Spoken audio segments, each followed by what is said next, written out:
മോഹൻലാൽ, ലാലേട്ടൻ എന്ന് കേൾക്കുമ്പോൾ സാറിന്റെ മനസ്സിൽ വരുന്ന ആ ഒരു ഡെഫിനിഷൻ കൂടി എന്തായിരിക്കും?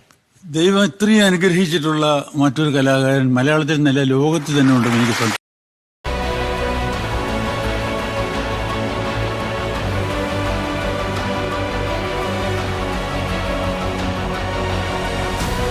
ഞാനിനി എന്താ ചെയ്യാന്ന് എനിക്കറിയില്ല.